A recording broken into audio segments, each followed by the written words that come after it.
Hello everyone, this is Kaivu here with another video for you guys. Today's video is the deck of the month for March. So as you guys know, I'm doing an origin deck of the month. I'll be doing these ones per month. And today's deck of the month we'll be talking about Arthur himself. So pretty generic, we'll talk more about it in the video. So let's get on with the video itself.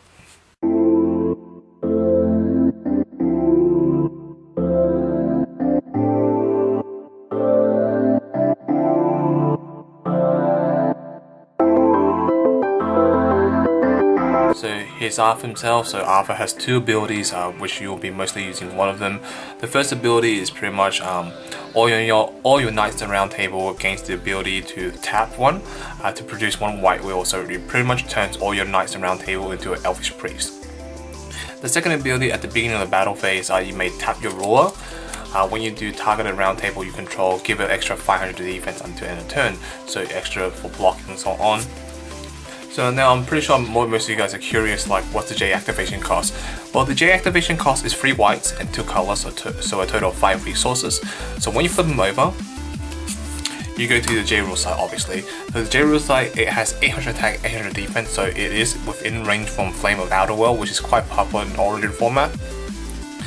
It has 3 abilities. The first ability is that when it comes to play, you may attach as much Addition Resonator from your graveyard and your hand under it, and it gains all those effects as Addition Resonator. So, for example, Susano's Sword, that's very popular one as well, along with a lot of like anti-protection as well. So it allows your J rule to hit like a truck, but however, it is a very late game finisher. The second effect is that it's a continuous effect. All your knights around table gains additional 100 attack, 100 defense. So it does buff up your resonators as well. And another effect is that you may tap your J ruler, and when you do, you produce 1 white wheel for each knights around table you control. So again, it is a good mana ramp. It supports your knights around table, and it makes itself very big.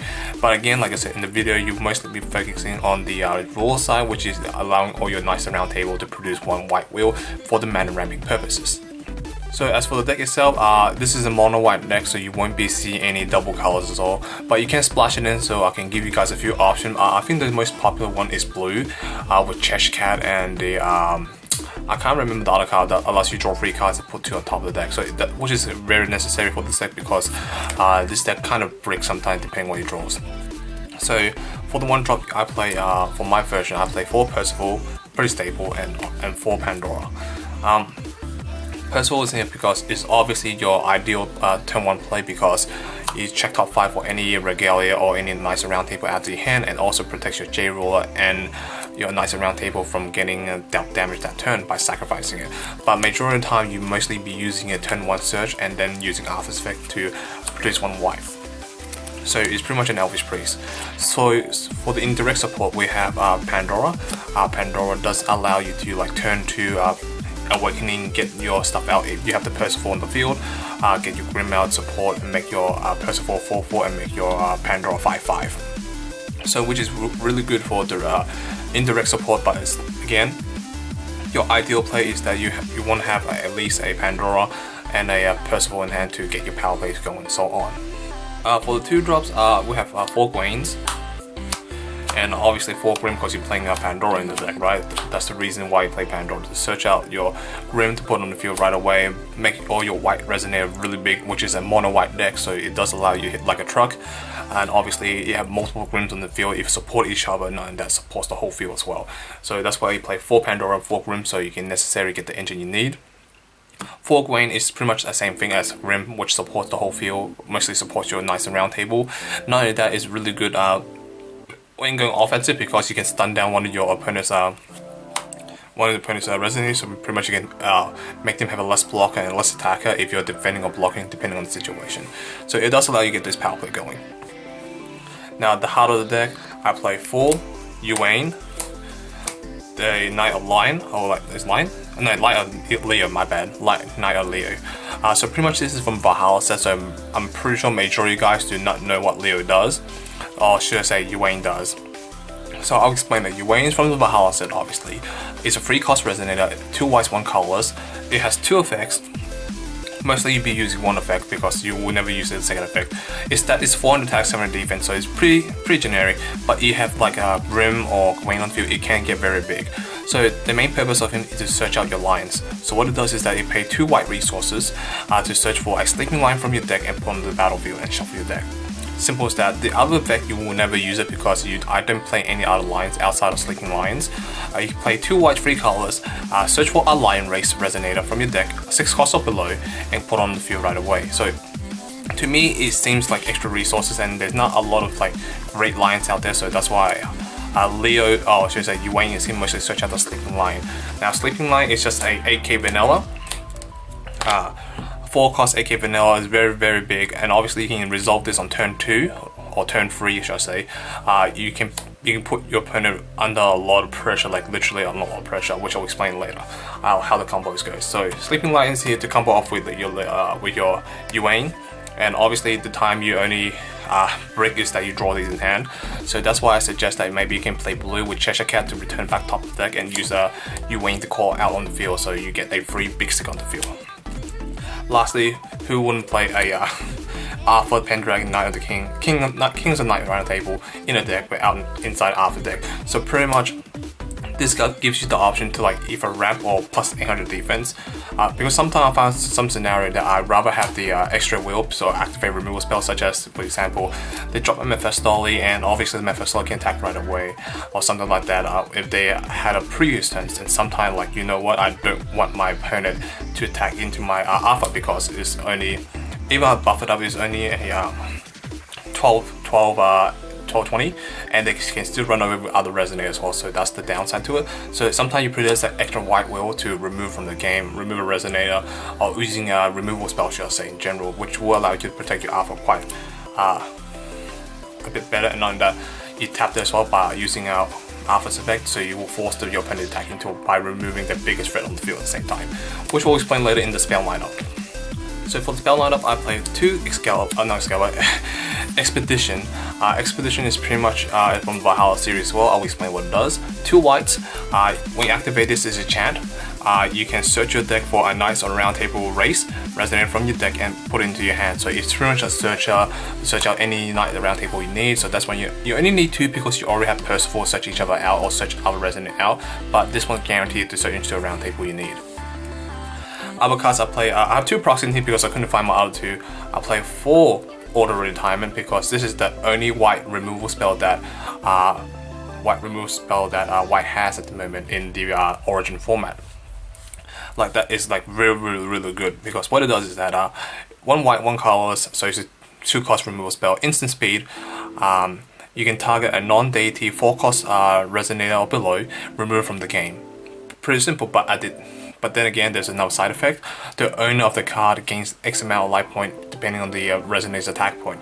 So for example, if your opponent controls Mephistole, you remove the Mephistole with this, you take 500 life point, and your opponent gains 1500 life point. Now, the life point gaining for your opponent doesn't matter because, again, as you can see, you have 4 Grimm, you have 4 Grimm, you have 4 Gawain, and you can call out lines really easily. So you give them life point, doesn't matter too much because you can swing like really hard to the point that your gaining life point to your opponent doesn't really matter.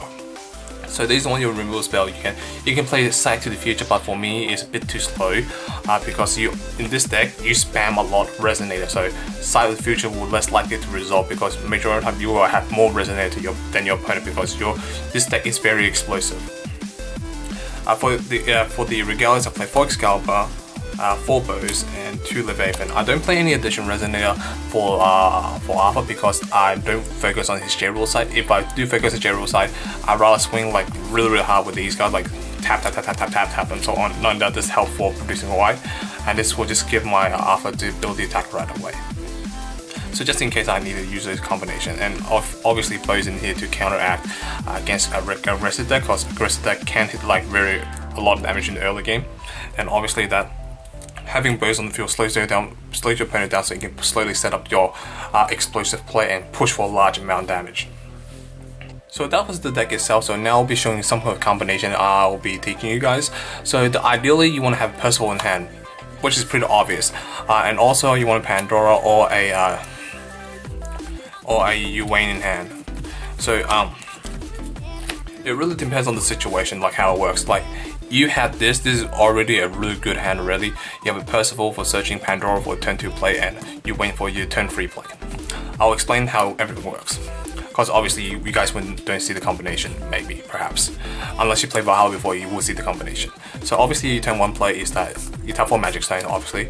Let me get some stones out. Well, these are not stones, but 1 stone, obviously turn 1 play first of all, right? Pretty simple. Now back to your turn, you tap for 2 magic stone. Now you have 2 options at the moment. Since your Perceval has the ability to produce 1 white because of Arthur's effect, you can either play this, search out for a Grimm put on the battlefield right out of the bat, or you can just put a Leo on or Ywain on the field for like a strong body 4/7 compared to a 5/5, which is completely up to you guys. But for me, I prefer this play a bit better because it's really strong, which I will show you guys later. So say that it's your turn 2 play, right? Back to your opponent put something on the field like a Lancelot or something, hit you like 600, right? Okay, sure, pass to your turn, tap for another magic stone. Now at this point, what I will do is that I'll tap this, tap these 2, put the Ywain on the battlefield. So now, you guys don't see the play, then I'll show you that later. So now you have a 4/9 on the field, which is a good chump blocker against the Lancelot. Not only that, you have a 5/5 to attack like directly as well. You have Perceval to protect this and so on. But now you will see this power play. Now obviously you pass your turn. You pass your turn and your opponent is like doing doing and so on, and obviously your Knights Round Table gain the ability Elvish Priest, so all your Knights Round Table gain Elvish Priest effect. So tap, use his effect to call out a Sleeping Lion. So you call out Sleeping Lion, right? Sleeping Lions in the battlefield is a 10/10 because of Grimm supporting it, and then you block whatever attack they're doing. Not only that, this is not once per turn. If you have a lot of open resources, you can drop a lot of Sleeping Lion on the battlefield, which I'll show you guys how to do later. But that is one of the ideal plays you want to have. Like you want to have a Perceval, you want a Grimm, and you want to have a Ywain in hand. But Ywain is searchable by Perceval if you get the Perceval turn 1 play. Pandora is a bit harder to get in hand, obviously, unless you really mulligan heavily to get on the field. So another ideal play that you want to have in hand is one of each round table. Perceval, again, ideal, Gawain and Ywain. So you want to have one of these in hand each turn, in your hand, obviously. So same process, let's go through again. White Magic Stone, tap this on the field. Your turn again. Pay 2.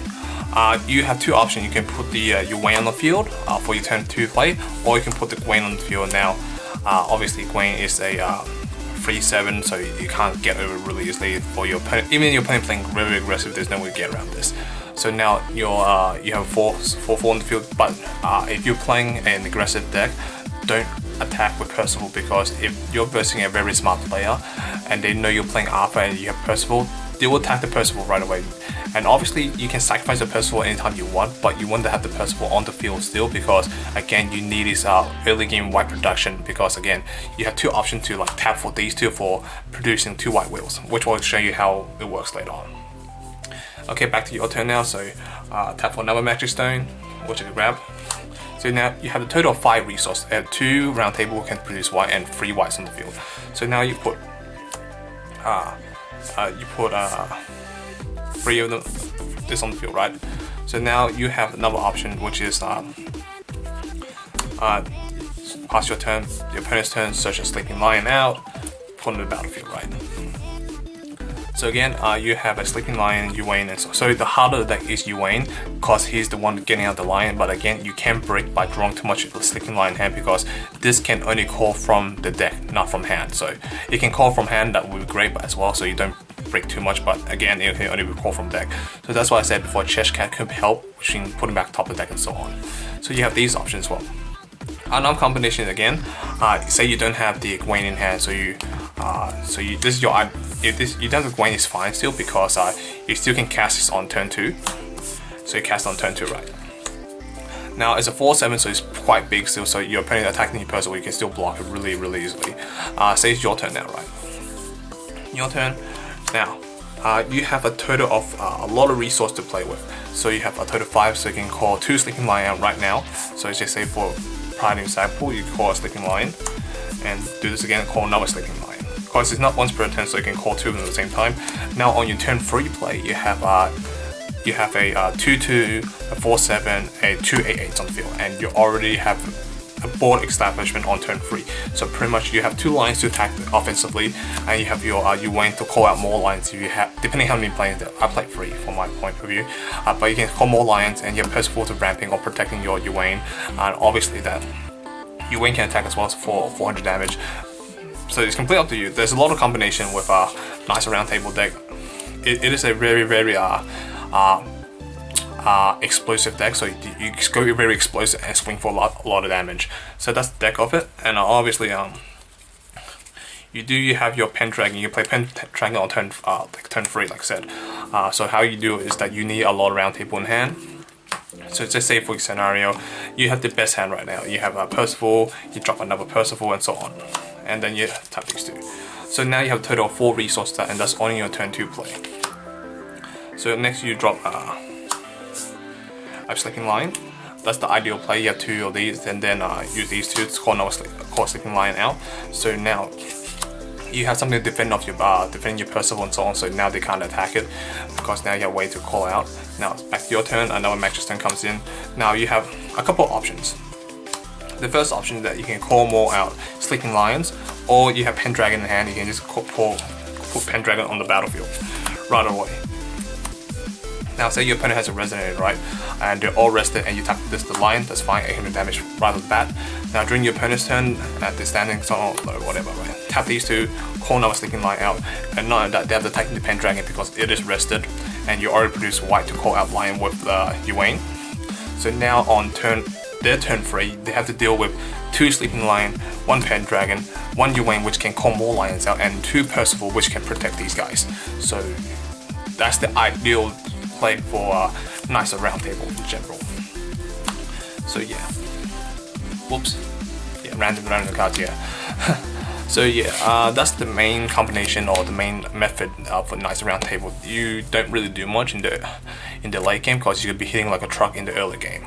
So I hope you guys enjoyed the deck of the month for March. So I can make more deck of the month for Origin, just depending if you guys are interested. If you guys are really interested in the Origin concept and want to learn more about the Origin format, I can do those. But again, I need a lot of people who is interested in the format, so I can actually have the time or even put a lot of effort into it to making deck. Because making these Origin deck is not that easy, because even through I'm one of the few people who have a lot of Origin cards, it's very hard to build everything because a lot of Origin cards is very hard to obtain.